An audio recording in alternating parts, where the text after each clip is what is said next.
नमस्कार साथियों, आपका एग्री हब के डिजिटल प्लेटफॉर्म पर पुनः स्वागत करता हूं। जैसा कि साथियों आपने आज भूचाल जो टेस्ट सीरीज है उसके अंदर आपने देखा, आपने बहुत ही शानदार टेस्ट दिया। और आज जो टेस्ट था इसका एग्रीकल्चर का जो सॉल्यूशन था वो सर ने आपको करवा दिया है। और जो जीके का पोर्शन था उसका भी आपको वीडियो मिल जाएगा। इन दोनों का आपको वीडियो अब अपने क्या करते हैं कि हिंदी का जो आपका पोर्शन था 15 क्वेश्चन का, वो अपने हिंदी के क्वेश्चनों का अपने सॉल्यूशन करते हैं। तो चलिए साथियों अपने पहले क्वेश्चन पर चलते हैं।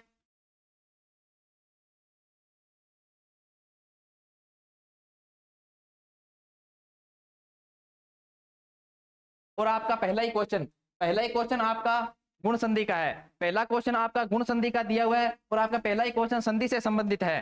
तो आप पहला ही ऑप्शन देखिए अनुष्ठान, और आपका दूसरा ऑप्शन है प्रत्येक, और तीसरा ऑप्शन है आपका व्यायाम, और आपका चौथा ऑप्शन है राकेश। तो साथियों आपका इसका राइट आंसर रहेगा 4 नंबर। और आपको साथियों एक राकेश का जो संधि विच्छेद है उसका विशेष रूप से ध्यान रखना है। इसका होगा राका धन ईस। इसके अंदर आपको जो ईस है शब्द, इसका विशेष रूप से ध्यान रखना है, क्योंकि इसके अंदर ईस जो शब्द है कि ई बड़ा आएगा साथियों, न कि छोटा आएगा। ये थोड़ा सा ध्यान रखना। और आपका इसका आंसर होगा 4 नंबर। इसके अंदर गुण संधि के अंदर जो नियम लगते हैं, इसके अंदर क्या करते हैं कि ए और आ के साथ ई और ई बड़ी ई मिलने पर ए हो जाता है, और ए और आ के साथ ऊ और बड़ा ऊ मिलने पर ओ हो जाता है, और ए और आ के साथ री मिलने पर अर हो जाता है। ये नियम रहेगा साथियों, ये थोड़ा सा आप ध्यान रखना। इसी के साथ चलते हैं नेक्स्ट क्वेश्चन पर। और आपका नेक्स्ट क्वेश्चन है समास का। इसके अंदर दिया गया है निम्नलिखित में से सही समास विग्रह नहीं है। ये मैंने पिछले वीडियो में भी आपको बताया कि आपको नहीं शब्द का विशेष रूप से ध्यान रखना है। और आप जब भी क्वेश्चन पढ़ो, आपका एग्जाम हो, एग्जाम सेंटर के अंदर आप जब भी क्वेश्चन पढ़ो तो आपका जो पेन है ये ऐसे चलना चाहिए साथियों, जिससे आपको क्वेश्चन पूरा पढ़ सको आप। इसके अंदर पहले ऑप्शन आपका दिया गया है चक्रधर। चक्र को धारण करने वाला है जो श्री कृष्ण। और आपका दूसरा ऑप्शन दिया गया है वन का वास। और आपका तीसरा ऑप्शन दिया गया है यज्ञशाला, यज्ञ की शाला। और आपका चौथा ऑप्शन दिया गया है शताब्दी, सत अब्दों की या अब्दों का समाहार। तो इसके अंदर आपका राइट ऑप्शन नहीं पूछा है, तो इसके अंदर क्या होगा 2 नंबर ऑप्शन होगा साथियों आपका। इसके अंदर क्या होगा कि वन का वास नहीं होगा, इसके अंदर होगा वन में वास, वन के अंदर वास, मतलब वन में वास होगा। और चक्रधर, चक्र है जो शब्द है ये किसका है, कर्मधारय समास का है। लेकिन इसके अंदर आप ध्यान रखना, इसके अंदर बहुव्रीहि समास भी आपको मिलेगा। अगर ऑप्शन के अंदर बहुव्रीहि समास होता है तो आपको उसको प्राथमिकता ज्यादा देनी है। तो अपने नेक्स्ट क्वेश्चन पर चलते हैं। इसी के साथ आपका नेक्स्ट क्वेश्चन आपका दिया गया है उपसर्ग से संबंधित। आपका नेक्स्ट क्वेश्चन उपसर्ग का है साथियों। इसके अंदर दिया गया निम्नलिखित में से अव्यागत शब्द में उपसर्ग है। इसके अंदर अव्यागत के अंदर आपसे उपसर्ग पूछा गया है। उपसर्ग का अर्थ होता है किसी शब्द के आगे जो शब्द लगता है उसको उपसर्ग कहते हैं। जैसे इसके अंदर दिया गया है पहले ही ऑप्शन में अव्यय, और दूसरा ऑप्शन आपका दिया गया है आ, और आपका तीसरा ऑप्शन दिया गया है अभी, और आपका 4 नंबर ऑप्शन दिया गया है इसके अंदर अव्या। इसके अंदर आपका ऑप्शन रहेगा अभी, मतलब 3 नंबर ऑप्शन आपका सही रहेगा। इसी के साथ नेक्स्ट क्वेश्चन पर चलते हैं साथियों। और आपका नेक्स्ट क्वेश्चन रहेगा, इसके अंदर दिया गया सदा के बाद तन लगने पर सदानंद बनता है, तो नव के पीछे तन लगने पर बनेगा। इसके अंदर शब्द पूछा गया है।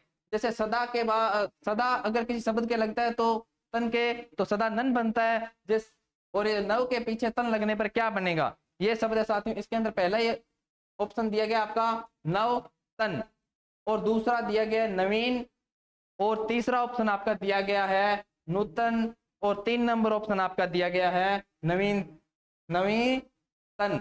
और इसके साथ आपका 3 नंबर ऑप्शन इसका सही आंसर रहेगा नूतन।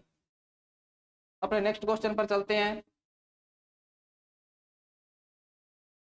निम्नलिखित में से किस शब्द में अधि उपसर्ग नहीं लगा है। आपका दूसरा क्वेश्चन है वो उपसर्ग से संबंधित आया है।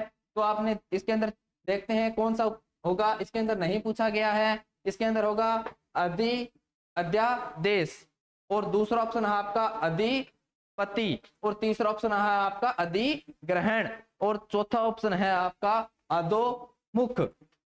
इसके अंदर साथियों आपका अधिधन आदेश जैसे शब्द है, तो तीनों के अंदर ये आपको अधि दिखाई दे रहा है, तो निश्चित रूप से अधि होगा। लेकिन जो आपका यह अधोमुख है 4 नंबर ऑप्शन पर, इसमें विसर्ग होगा, है कि अधि होगा। इसके अंदर इसका संधि विच्छेद अध उपसर्ग मुख होगा। इसी के साथ अपने नेक्स्ट क्वेश्चन पर चलते हैं। नेक्स्ट क्वेश्चन आपका दिया गया है पर्यायवाची का, और इसके अंदर पूछा गया पर्यायवाची मतलब परिजात का, परिजात का पर्यायवाची पूछा गया है। इसके अंदर क्या होगा, पहला ही ऑप्शन आपका दिया गया है कबूतर, और 2 नंबर ऑप्शन आपका दिया गया है कलम, और 3 नंबर ऑप्शन आपका दिया गया है कल्प वृक्ष, और 4 नंबर ऑप्शन आपका दिया गया है मयूर। तो साथियों इसके अंदर आपका 3 नंबर ऑप्शन सही होगा, कल्प वृक्ष। और इसी के साथ नेक्स्ट क्वेश्चन आपका जो नेक्स्ट क्वेश्चन है ये शब्द युगम से लिया गया है। इसके अंदर आपको क्या है, निम्नलिखित शब्द युगम में से किसका अर्थ सही नहीं है साथियों। इसके अंदर 3 ऑप्शन आपके सही होंगे और 1 ऑप्शन आपका गलत होगा। जैसे आपने देखो पहला ही ऑप्शन दिया गया आपका अनभिज्ञ अभिज्ञ, अनभिज्ञ मतलब अनजान और अभिज्ञ जानकारी।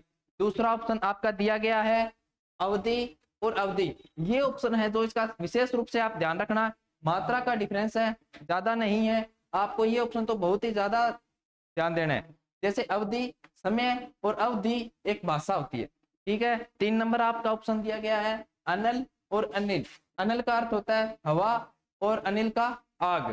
चौथा ऑप्शन आपका दिया गया है आवरण और आभरण, आवरण ढका हुआ और आभरण आभूषण। इसके अंदर आपको पूछा गया नहीं, मतलब अपने तीनों में से चारों में से देखना है अभी एक ऑप्शन कौन सा गलत है। इसके अंदर आपको 3 नंबर ऑप्शन जो दिखाई दे रहा है ये आपका गलत आंसर होगा, मतलब ये इसके अंदर ऑप्शन सही है, गलत पूछा है इसके अंदर। जैसे अनल का अर्थ होता है आग और अनिल का अर्थ होता है हवा, ये आपको साथियों थोड़ा सा ध्यान रखना है, और ये अवधि और अवधि का तो विशेष रूप से ध्यान रखना है। और अपने नेक्स्ट क्वेश्चन पर चलते हैं। नेक्स्ट क्वेश्चन आपका किसका है, मुहावरे का। मैंने पिछले वीडियो में आपको बताया कि मुहावरा होता है इसके पीछे ना लगा होता है, ये आप विशेष रूप से ध्यान रखना। और मुहावरा होता है वो शब्द के बीच में आता है, मतलब कोई वाक्यांश है उसके बीच में आएगा, ठीक है। तो अपने इसका कलई खुलना मुहावरे का अर्थ है, ठीक है। पहला ही ऑप्शन इसका रहेगा मृत्यु के समीप होना, दूसरा ऑप्शन है भेद खुल जाना, और इसका तीसरा ऑप्शन है अच्छी तरह वश में करना, और इसका चौथा ऑप्शन है जो खरी खरी सुनाना। इसका आपका जो राइट आंसर रहेगा वो 2 नंबर रहेगा साथियों। जैसे भेद खुल जाना, कलई खुलना मतलब भेद खुलना। इसी के साथ अपने नेक्स्ट क्वेश्चन पर चलते हैं। और आपका नेक्स्ट क्वेश्चन है जो वो लोकोक्ति का है साथियों। लोकोक्ति अपने आप में पूर्ण होती है साथियों, ये मुहावरे की तरह शब्द के या कोई वाक्यांश के बीच में नहीं आती है साथियों। तो इसके अंदर अपने चलते हैं, पहले ही ऑप्शन क्या रहेगा, मतलब लोकोक्ति क्या है आपकी डाक के 3 पात, लोकोक्ति का अर्थ है डाक के 3 पात। इसके साथ अपना पहला ऑप्शन दिया सदैव एक सी स्थिति, दूसरा ऑप्शन है आपका बुरा हाल, डाक में सदा 3 पत्ते रहना, और इसका चौथा ऑप्शन है सदा 1 से पत्ते रहना।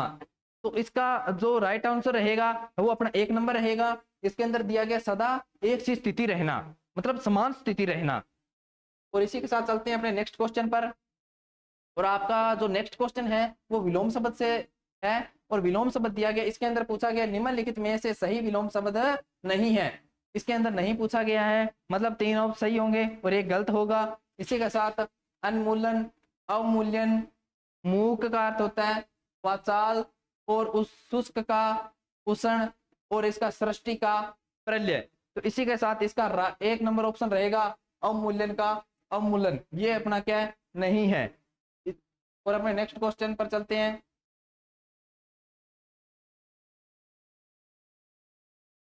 आपका नेक्स्ट क्वेश्चन, पक्षियों का जन्म अंडे से होता है, नाम होगा वाक्यांश के लिए एक शब्द है। ये वाक्यांश के लिए एक शब्द का आपका क्वेश्चन है। इसके अंदर आप देखिए पक्षियों का जन्म अंडे से होता है तो उन्हें क्या कहते हैं, उन्हें अंडज कहते हैं, या उन्हें द्विज कहते हैं, या उन्हें द्वीप कहते हैं, या उन्हें पिंडज कहते हैं। मतलब आपका इसका ऑप्शन नंबर 1 रहेगा, मतलब अंडे का, पक्षियों का जन्म अंडे से होता है उसे अंडज कहते हैं। इसी के साथ आपका नेक्स्ट क्वेश्चन है वो आपका परिभाषिक शब्दावली से दिया गया है, और इसके अंदर क्वेश्चन है आपका प्रशासनिक शब्दावली में क्या है, रेफरेंस का हिंदी रूप है। रेफरेंस का पूछा गया साथियों आपको। रेफरेंस का परिवीक्षा होता है। ऑप्शन नंबर 2 आपका पंजीयन होता है। ऑप्शन नंबर 3 आपका संदर्भ होता है, और ऑप्शन नंबर 4 आपका सुरक्षा होता है। तो इसका साथियों रेफरेंस का अर्थ होता है संदर्भ। ये आपका 3 नंबर ऑप्शन सही रहेगा साथियों। इसी के साथ चलते हैं नेक्स्ट क्वेश्चन पर।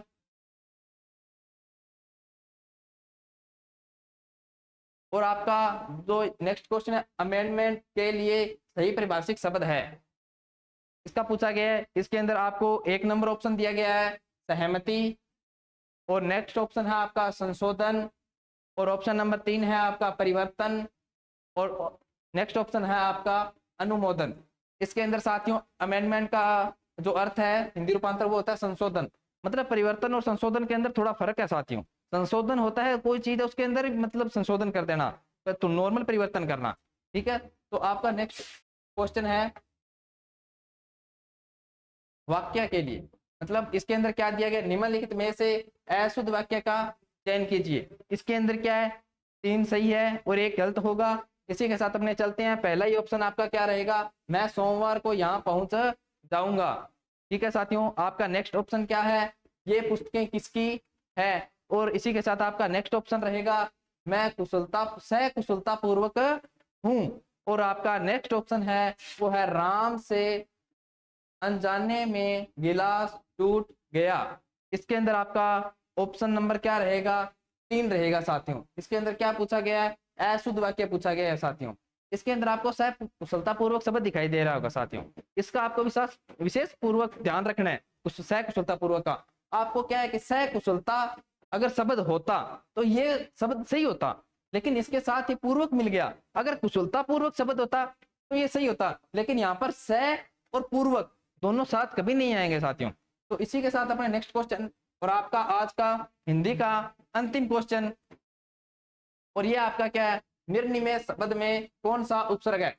आपका 3 क्वेश्चन उपसर्ग से दिए गए साथियों इस बार। तो आपका पहले ही ऑप्शन क्या रहेगा, नी उपसर्ग रहेगा इसके अंदर, या नी स रहेगा, या नी र रहेगा, या नी रहेगा, 4 नंबर ऑप्शन। इसी के साथ आपको इसका ऑप्शन नंबर 3 आपका सही आंसर रहेगा साथियों। और आपका उपसर्ग का मैंने आपको बता दिया। तो देखिए साथियों, आपका जो हिंदी का जो सॉल्यूशन है वो अपने कर लिया है। जिस साथी के अगर 12 क्वेश्चन सही हो रहे हैं तो वो साथी की तैयारी बहुत ही शानदार चल रही है। इसी तरह आप अपनी तैयारी सुचारू रूप से जारी रखें।